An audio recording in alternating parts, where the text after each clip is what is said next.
Like many of its neighboring islands, St. Vincent and the Grenadines was created by explosive volcanic activity. The recent activity at the La Soufrière volcano is a reminder of the island's prehistoric past. It also warrants reflection on the peoples who have called the island home over the centuries.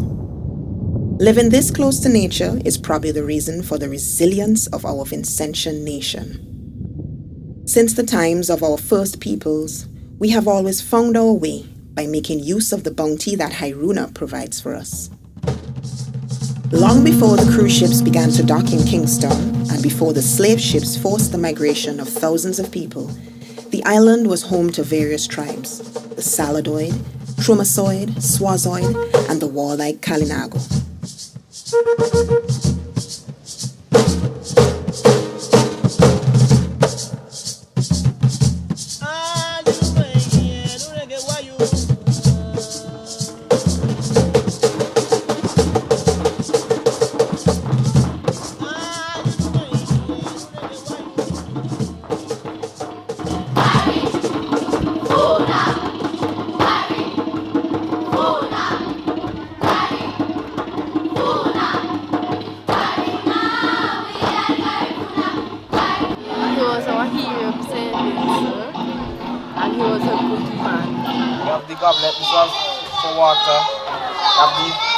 A cabin representing the canoe, have the drum that people still use today, and this is a replica of a hut, and people used to live there now.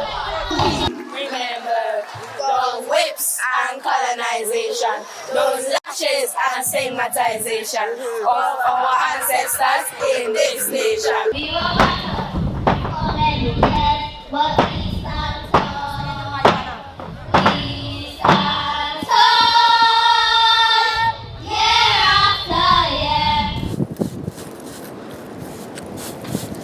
Wakia baba, turai toka, wamikeni, wamikaraja wei, wanku, wakia, tainoti, umatum, pulsika, wakia, rajukubia, ahekasavi, hurakangai, magojaja, yukijuhang, diosa.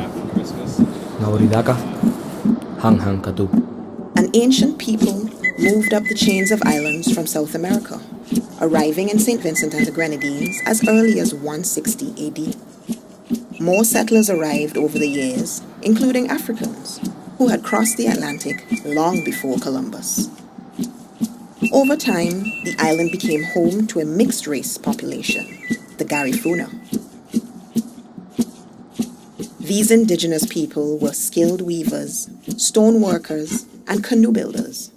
They farmed and processed cassava and other produce, lived in strong houses that survived hurricanes, and were made of materials they found right here in the forest.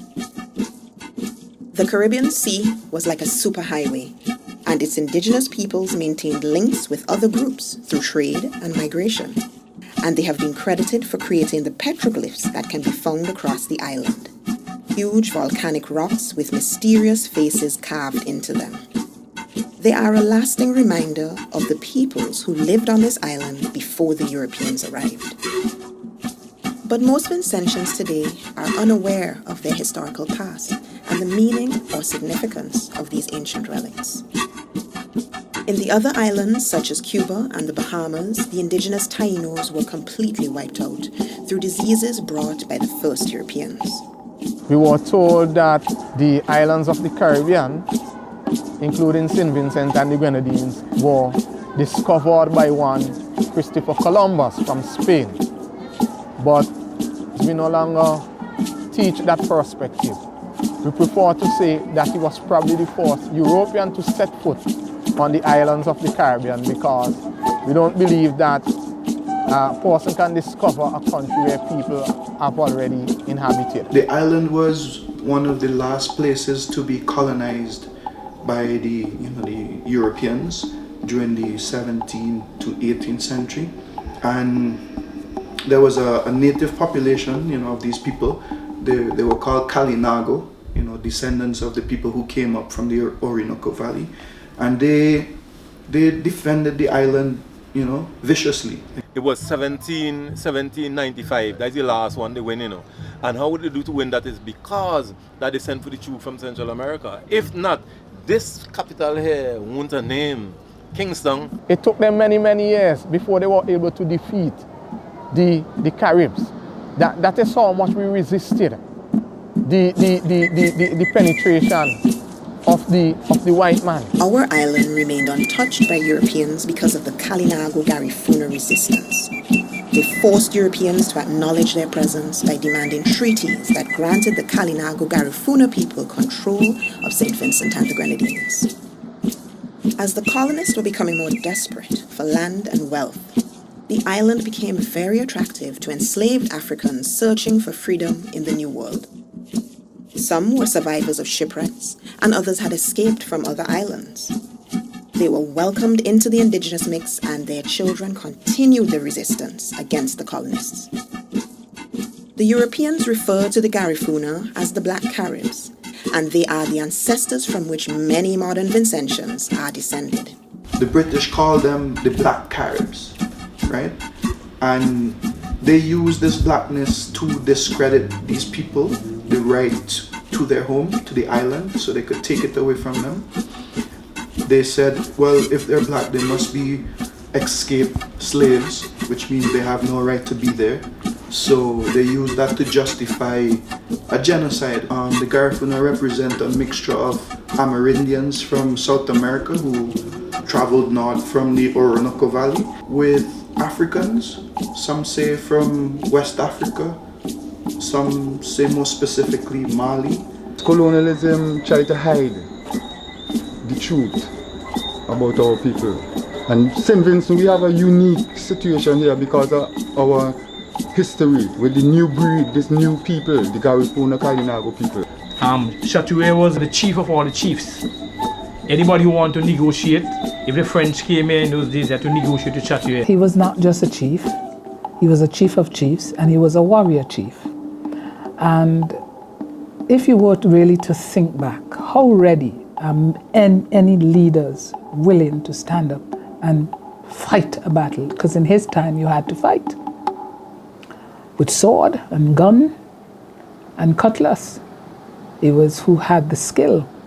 And it is said because he never fought a man with a sword, why he was taken by the sword. If you were to go back to those days, you're looking out and you're seeing these ships coming with their guns. You don't have guns. Maybe the French may have given them some guns, but you have to get the ammunition to continue the war. It was a war that was going on for 12 years because he didn't know any other king. He was the king. Chatouet is a French adjective which means to shimmer, in very much the same way that the eye of a cat shimmers and seems to change color when light hits it.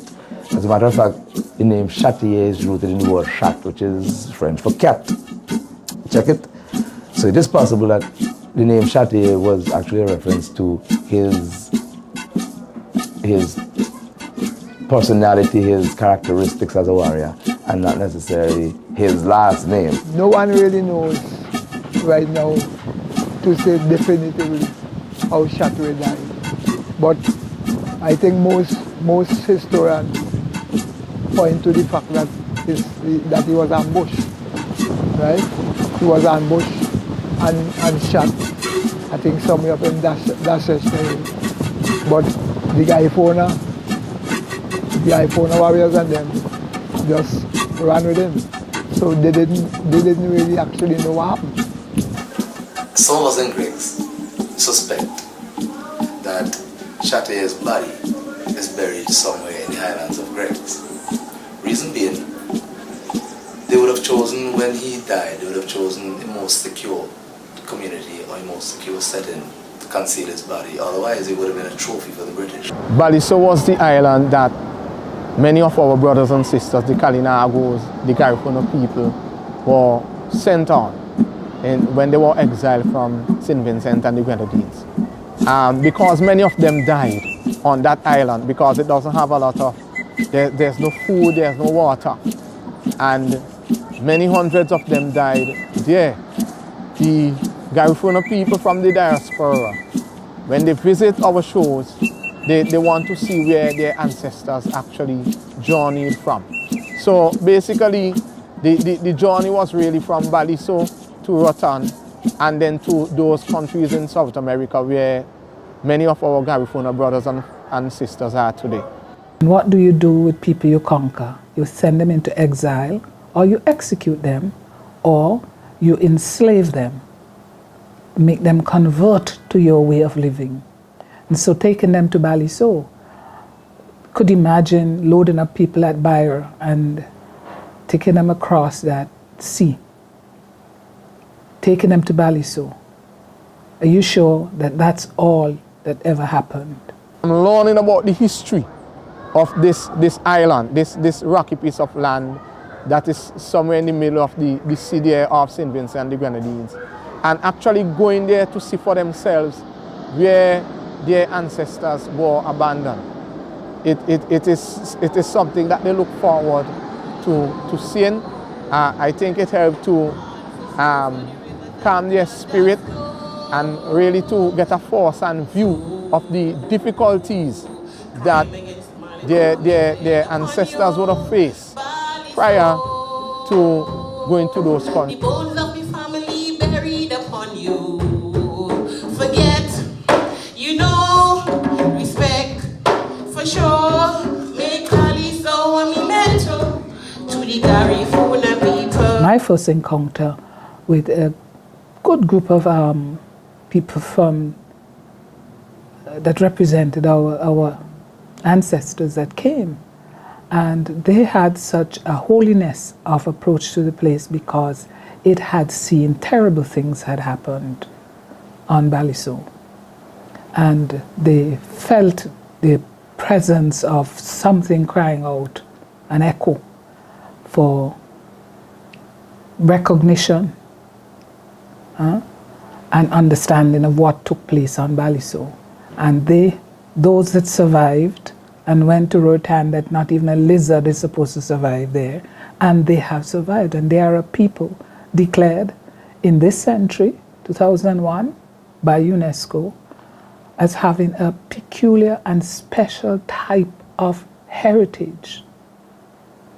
And that took years before that by their advocacy to the United Nations, to UNESCO, for UNESCO to examine the history of these people, a people of exile, and to understand that even the language is a unique language. We did not have bridges to connect us to St. Vincent, so you had to cross the rivers to come into the community back in a couple hundred years ago, until around 1959, 1960, when Joshua built the two bridges, and that connected us properly to St. Vincent. Carib, you stupid, you soft-headed, you live behind God's back, okay? And we were called all kind of names, okay? We wasn't recognized for who we really was. And, you know, as compared to today, I will say to my colleagues, everybody today wants to be Garifuna. But days gone by, they didn't treat us fairly as descendants of Garifuna. We still cannot speak proper English. We still have to attend school to learn how to learn the white man's language or the white man's English, because it was never our language. I kind of shame because I can't talk my Garifuna language. I could talk the Englishman language, I mean I can't talk it very good, but I can't talk a couple of words in Garifuna. Now why? Why shouldn't I be able to talk Garifuna language? You see, if I'm able to talk Garifuna language, and if I'm able to understand Garifuna people, I go understand that why doing here as a country ain't the right thing. So for me, it was somewhat a torture. It was somewhat unfair to have to forget about your own communication, your own forms and means of communication, and to have forced this this language on you that was alien to you. Africans were used on the small farms of the French planters, but it was not until the development of the sugar industry that slavery expanded. In comparison to many other Caribbean islands, slavery lasted for a relatively short period of time in St. Vincent and the Grenadines. Forward-thinking Europeans were already beginning to raise serious issues that challenged Caribbean slavery. Despite its relatively short duration, slavery was a cruel, inhumane, and intense experience for the oppressed. The laws were severe. Slaves were not allowed to leave the estates without a ticket except when they were going to market. Their houses were often searched for weapons, and slaves were forbidden from preaching. Despite the restrictions prescribed in the laws, the slaves tried to fashion a life of their own and create their spaces to do so by adopting the ways of the land. From sun up to sundown to make profit for the colonizers. That is why the Caribbean countries get so rich, because of the backs of the indigenous people and the Africans. When they bring you, they own you, and you work and you never get paid. When they talk about reparations, you're only talking about reparations for the Garifuna people. Talk about reparations from St. Vincent and Grenadines. We have reparations to talk about on both fronts. And that's one from African slavery, plus from the Kalinargo and Garifuna. They had African folks from different parts of Africa that came to this land. And the indigenous people was here, so they get used to. And by that time they had the mixed down, which is the Garifuna people.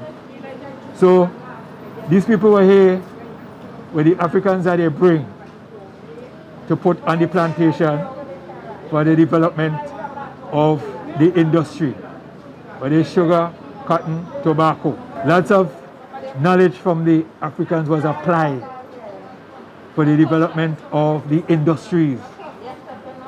So they brought that. They also brought the art, the dance, the songs, the religion. So in the Caribbean we benefit, we still have remains of that in our culture. For instance, in St. Vincent and Grenadines, we still have the Baptist religion.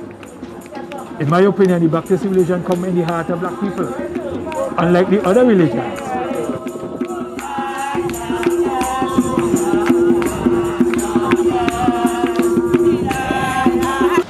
My job is from the African section, This is more a djembe style, but the Garifuna make a drum a different style. Even though the African style and the Garifuna style is a kind of similar, but the designs and the sound and stuff like that is kind of different. Because the Garifuna just build like about two major drums, right? A premier and a second. This is a first and a second basically, right? A bassy rhythm and a high pitch rhythm, right? So, but the African will be more building like a djembe, right? And I think the basic principle may be the same, right? That the drum is a sacred instrument, because the drum not only a musical instrument. Nowadays we just see the drum as music, but those days was a communication. I use what was left by my generation, plus I use the elements of history, culture, tradition, heritage, and environment to develop my artistic ability. My surrounding, my environment is what I use to help me to develop my banana leaf products that I develop to make pictures that reflect my history. The indigenous peoples, the Caribs, the Garifuna, both home and abroad, and we have also included the Garifuna diaspora that may not necessarily be Vincentian, but who recognize and identify with the Garifuna of St. Vincent and the Grenadines, who recognize St. Vincent and the Grenadines as their homeland, and therefore they see as part of their responsibility to assist in the development of this culture. In the North Windward area, we have a lot of the indigenous practices being maintained in that area. And we have, for example, the National Heroes Festival, which takes place in March of each year. And what we have done is to encourage, to work along, supported financially and technically the group in that area. We have done the same with the group in the North Leeward area and the group in the Greggs area. Those are the three areas which I think we have the strongest remaining indigenous culture of St. Vincent and the Grenadines still residing. And we have provided monetary and technical support for the groups in those areas to continue to promote the festival. We have actually extended the celebration to a whole month. So we have National Heroes and Heritage Month. Craft production is an aspect of our culture that manifests interactions between people, their environment, and their communities. I did a lot of sketches relating to the artifacts. He would find a piece of work and then he would explain to me. And based on his explanation and the organization and the work that I have, I would try to develop that into a whole piece of pottery. They tried to give us the impression that our people were ignorant, didn't have any culture, didn't have everything. But they had some very interesting pieces there, some very elaborate pieces also, in terms of bowls and pots and general artifacts, because you know, these times people didn't have anything they wanted, they had to do for themselves. They had to organize their pots and pans and spoons and knives and cutlasses, everything. You know, you can't run in the store them time and buy anything. My mom will make me stay home half day from school because she uses to make the copia basket.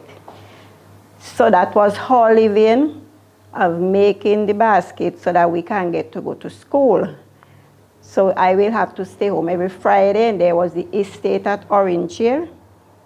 I will take the basket down to Orange Hill, got them sold, and so that we can have our life living. And I learn a bit from her. Some people sell it copio, some people say pandanas, they call it screw pine, but our own indigenous people was saying penguin. I believe it way back from the Caribs, they were growing. So we still have it. So this is how it look like, but this is the dry one. This is the dry one. When we go to the field to get our materials, we look for the dry ones. And this is one whole straw, which this is the middle of it, and this is the two end, and the two end have cashew. We say kashi around it. So we take out the two end kashi, and we take out the middle kashi, and then we get the two leaves. And to prepare the material after this, we got a piece of wet cloth and wipe it, but then we roll it on our finger. So to get it smooth out. And after we do this now, we use a knife and we smooth it out. And after we smooth it out, we get them to the shapes that we wanted to use. During the arrowroot time, use them to measure. You say measure the arrowroot. So if you dig a line of arrowroot, you measure into baskets to see how much basket you dig per day. Yes. So the bamboo basket used to carry to the river to catch the crayfish. The ideas, customs, skills, and art of a people or group are communicated and passed along to succeeding generations. Here in St. Vincent and the Grenadines, our cultural heritage is a synthesis of African, Kalinargo, East Indian, Portuguese, and other European influences over the centuries. But what exactly does it mean to be Vincentian? Our cultural resource is perhaps the most underutilized by our people. Craft production plays a pivotal role in preserving our local history, culture, and tradition. The handicraft industry is a conduit for social and economic growth. Learned to do handicraft while I was a child growing up. My mother taught me how to do the copy basket. This one is from the vetiver grass. Here we call it the razor grass. This is where you use the straw and the coconut pointer, and you wrap the straw around the coconut pointer. You have to go into the mountain, pull it off the tree, strip off the skin, clean it, strip it into small pieces, and then you weave. But you have to wet it so that it could keep soft. Calabash is something that they used to be using in those days, especially for eating.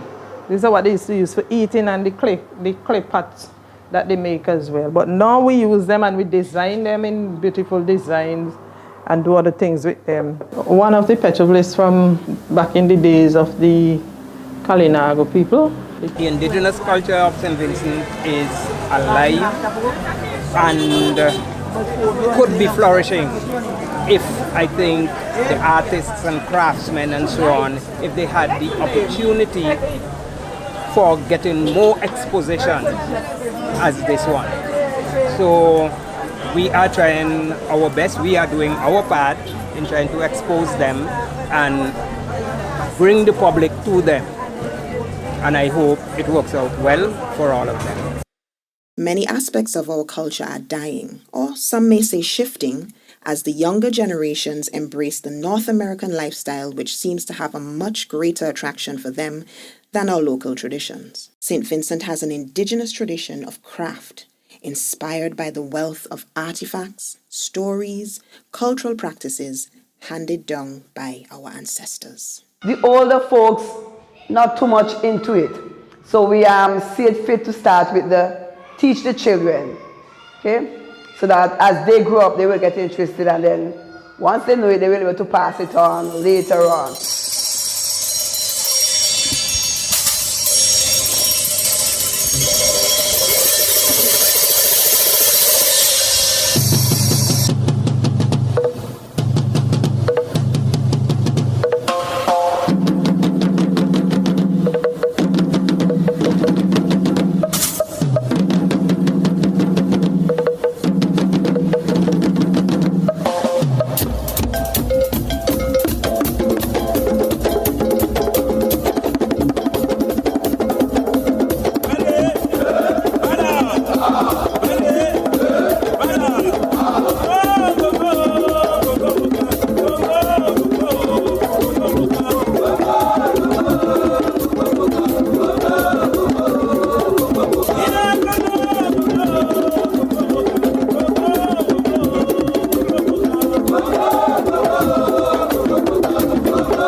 Gana Owia land.